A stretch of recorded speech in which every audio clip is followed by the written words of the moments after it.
100 में 70 आदमी फिलहाल जब नाशाद है, दिल पे रखकर हाथ कहिए, ये देश क्या आजाद है। जनकवि अदम गोंडवी का ये शेर आजादी की 70वीं सालगिरह पर हमें अपने भीतर झांकने को मजबूर करता है।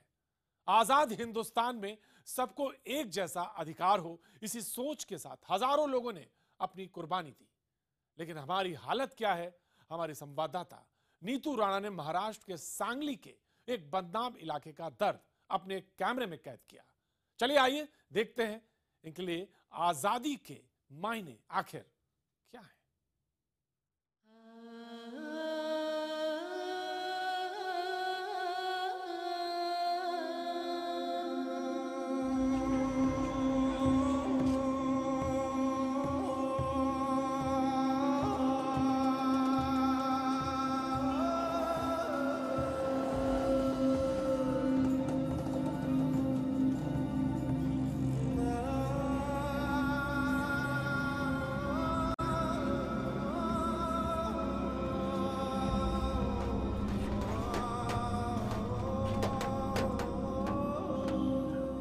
माँ ने समाज से मुझे नगरवासियों से दूर रखने के लिए मुझे बोर्डिंग में स्कूल में डाला। मैंने मम्मी को पूछा, मम्मी तुझे नाइट ड्यूटी क्यों होती है? तो मम्मी ने बोला नाइट ड्यूटी में करती हूँ ताकि कम समय में ज्यादा पैसे मिले। मेरे माँ एक सेक्स वर्कर है, इसलिए उसके साथ रहना मुझे अच्छा नहीं लगता।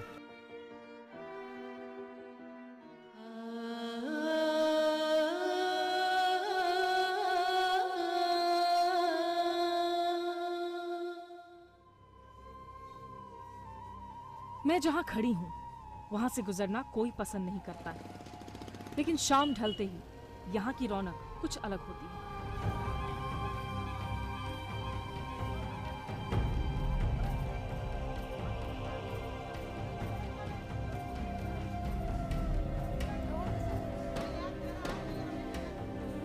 इस रास्ते गुजरने वाला हर शख्स एक बार जरूर यहां रहने वालों के चेहरों पर नजर डालता है।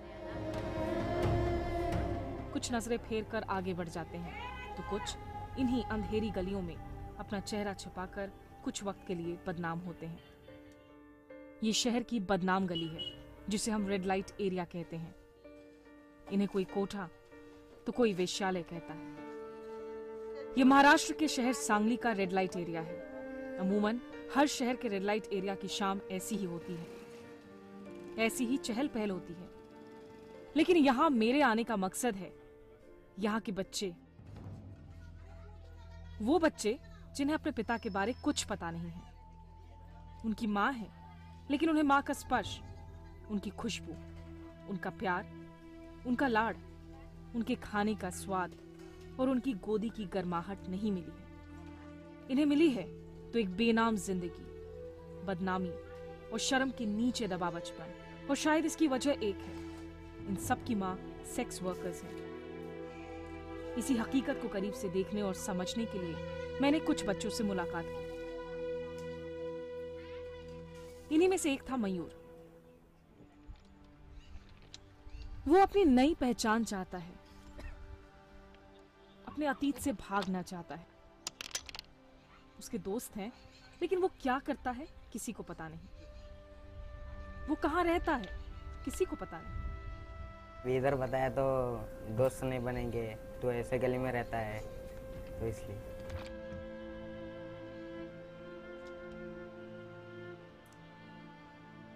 मां के सेक्स वर्कर होने की सच्चाई का सामना करना मयूर के लिए मुश्किल था।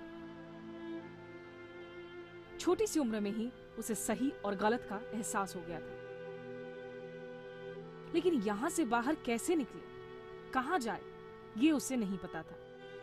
उसने एक फैसला लिया कि वो अपनी माँ और बदनामी के दलदल से दूर चला जाएगा। वैसे माहौल में एक मेरी मदर, वैसे देखना भी अच्छा नहीं लगता। मेरी मदर हमारी ऐसा कर रही है तो कौन सा भी लड़के को गुस्सा आ सकता है। कड़वे सच से भागना तो आसान था, लेकिन अकेले इस दुनिया का सामना करना और जिंदगी से लड़ने की हिम्मत 17 साल के मयूर में नहीं थी।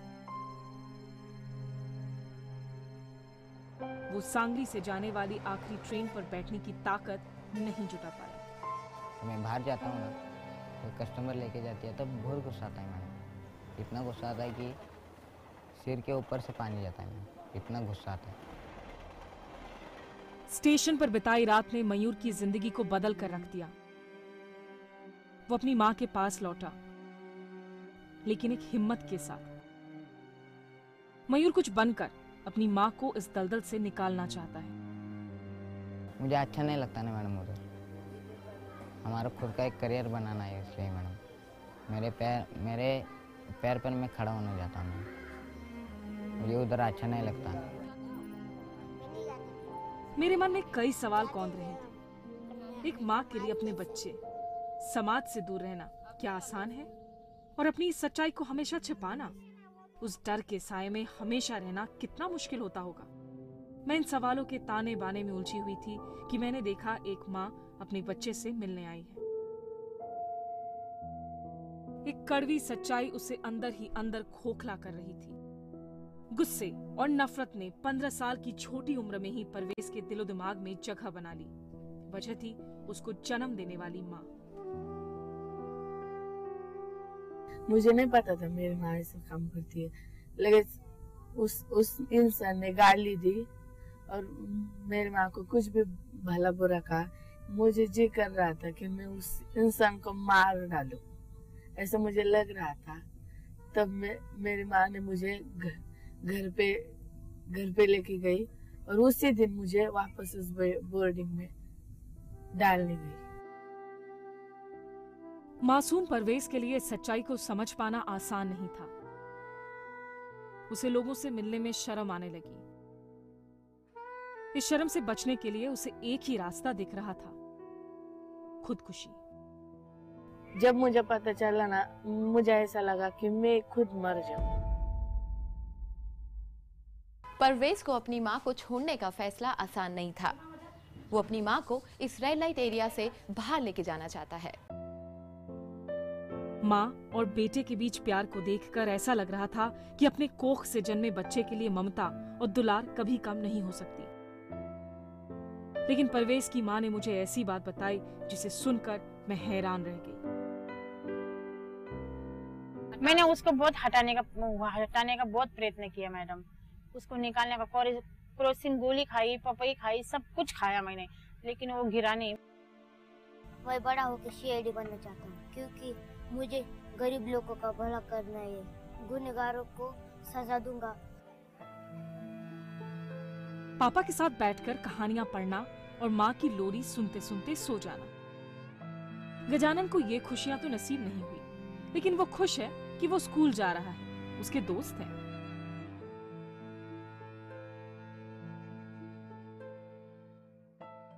आपकी मम्मी क्या काम करती है? रुमाल सिलती है। लेकिन सच्चाई कुछ और ही थी। गजानन की माँ आशा मुझे लेकर हाईवे पर गई। यही वो सेक्स वर्कर का काम क्या करती है।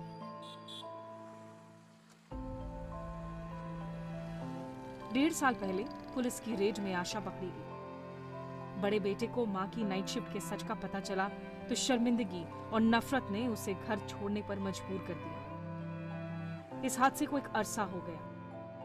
आशा ने अपने बेटे को ढूंढने की हर कोशिश की, लेकिन आज तक बेटे की कोई खबर नहीं मिल सकी। मेरा दुख मैं किसी कुछ नहीं बताती। मेरा गवर्नमेंट ने बढ़ाया, 1 साल के वास्ते अंदर रख के सहारा तो नहीं दिया, मगर बेसहारा किया। हमारे लिए कुछ रास्ता तो नहीं निकाला, मगर मौत का रास्ता निकाला। मयूर और उसकी तरह ना जाने कितने बच्चों की जिंदगी अपनी माँ की तरह अंधेरी और दर्दनाक होती है। कुछ बच्चे अपनी माँ से दूर एक अलग नाम के साथ जीते हैं, जबकि कुछ बच्चे इन छोटे कमरों में अपने माँ के बदनाम पेशे का गवाह बनते हैं।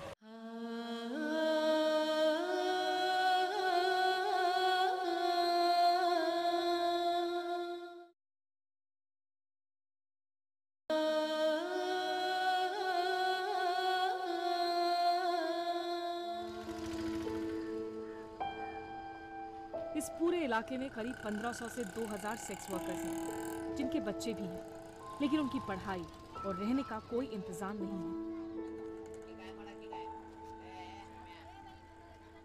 इनमें ज्यादातर बच्चों को आसपास की संस्थाओं की मदद मिल जाती है। सांगली के रेड लाइट एरिया की आंगनबाड़ी में करीब 35 से 40 बच्चे रहते हैं। यहाँ वही बच्चे रहते हैं जिनकी उम्र 5 साल से कम होती है। लेकिन 5 साल से ऊपर के बच्चों की देखभाल कैसे होती है, कौन इनकी मदद करता है, इसका जवाब मुझे मिला सांगली से 250 किलोमीटर दूर अहमदनगर के स्नेहालय। स्नेहालय में करीब 350 बच्चे हैं। ये सभी सेक्स वर्कर्स के बच्चे हैं।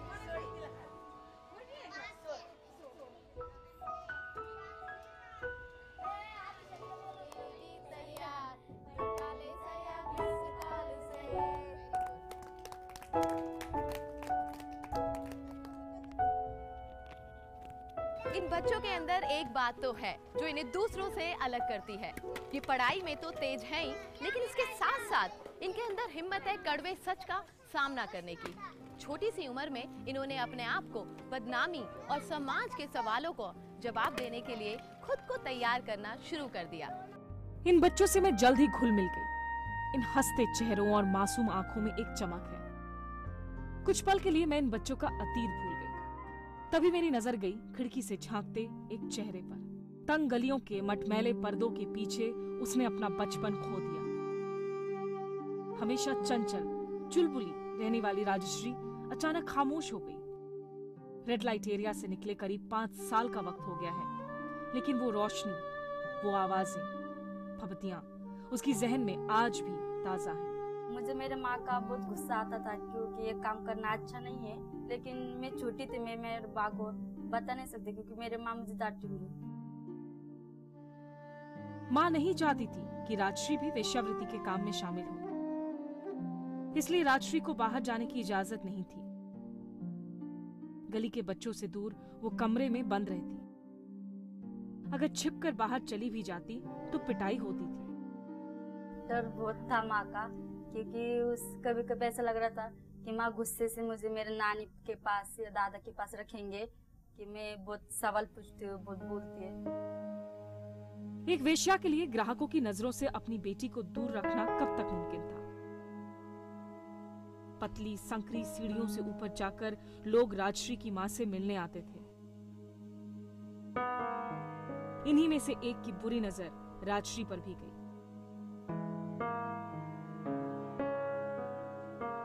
वो पहला दिन था जब राजश्री अपने इलाके से बाहर निकली। मां ने उसी दिन राजश्री को हॉस्टल में भेज दिया। उसको मैं बहुत दिन तक मैं अंदर घर में बैठने दिए, कैसे कि दूसरे लोग कुछ भी बोलेंगे, नजर रखेंगे बुरी नजर, इसलिए मैं उसको बाहर जाने नहीं दिया। राजश्री की मां ने बेटी की खुशियों के लिए वेश्यावृत्ति छोड़ने का फैसला किया था। वो सैनिटरी नैपकिन बनाने का काम करने लगी। इस बात से हालांकि राजश्री खुश है, लेकिन उसकी मां ने बताया कि सैनिटरी नैपकिन से आमदनी नहीं हो पाती है, इसलिए उसे दोबारा वेश्यावृत्ति के पेशे में आना पड़ा। राजश्री नहीं चाहती कि उसकी माँ की तरह उसे भी खरीदा या बेचा जाए।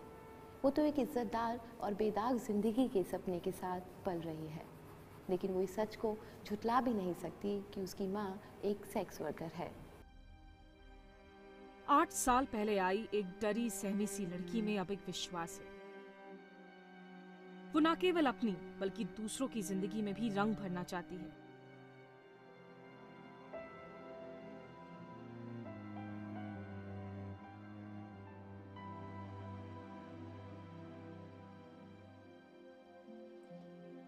अहमदनगर के रेड लाइट एरिया में पुनर्वास की कोशिश की जा रही है,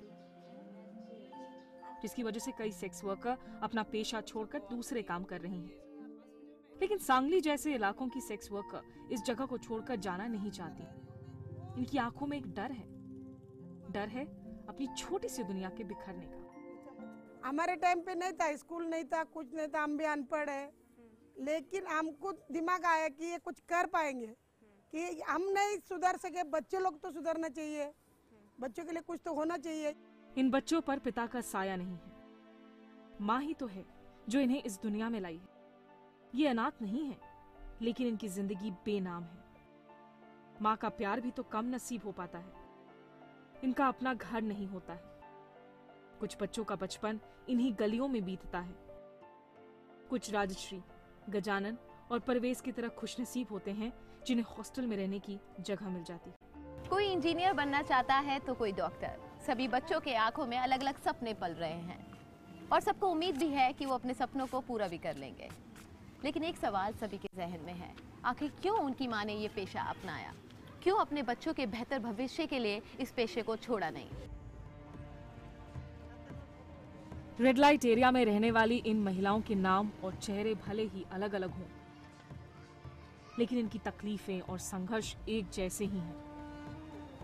कई बच्चों को मालूम ही नहीं कि जिस माँ का साया उन्हें मिल रहा है वो अपनी देह बेचकर रोजी रोटी कमा रही है। इन बच्चों से, इनकी माँ से मिलकर एक बार यही ख्याल आता है कि ये बदनाम है, बेघर, इनकी कोई पहचान नहीं। लेकिन एक सवाल ये भी है कि आखिर ये पेशा क्यों नहीं छोड़ती? हर इंसान अपनी जिंदगी के फैसले खुद लेता है, तो फिर अपने बच्चों की खुशी के लिए, उनके बेहतर भविष्य के लिए क्या एक माँ इस बदनाम पेशे को नहीं छोड़ सकती है? जो भी सेक्स वर्कर अपने इस पेशे को छोड़ना चाहती है, उसकी बस यही एक ख्वाहिश होती है, नया नाम, नया काम और समाज की मुख्य धारा में वापस लौटना। लेकिन ऐसा होना बेहद मुश्किल होता है। इसके लिए इनको कानून और समाज दोनों की मदद की जरूरत होती है।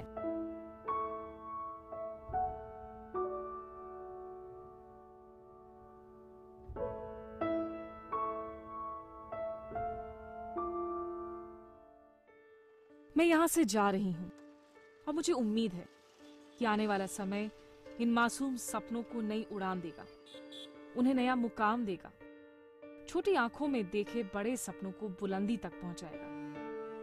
अगर इन बच्चों के अंदर का हौसला और जज्बा ऐसा ही रहा तो मुमकिन है कि कभी मेरी मुलाकात एक डॉक्टर, पुलिस अफसर या एक बड़े पेंटर से हो जाए। लेकिन असल जिंदगी का सच इन बच्चों की मासूमियत से ज्यादा पेचीदा और सख्त है।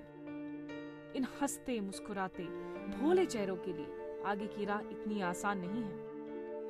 अभी इन्हें हॉस्टल से बाहर आकर एक नई दुनिया में कदम रखना है, आम लोगों से संघर्ष करना है, अपनी पहचान बनाना है और एक ऐसे सच के साथ ताउम्र जीना है जिसे झुटलाया नहीं जा सकता है कि इनकी माँ एक सेक्स वर्कर है।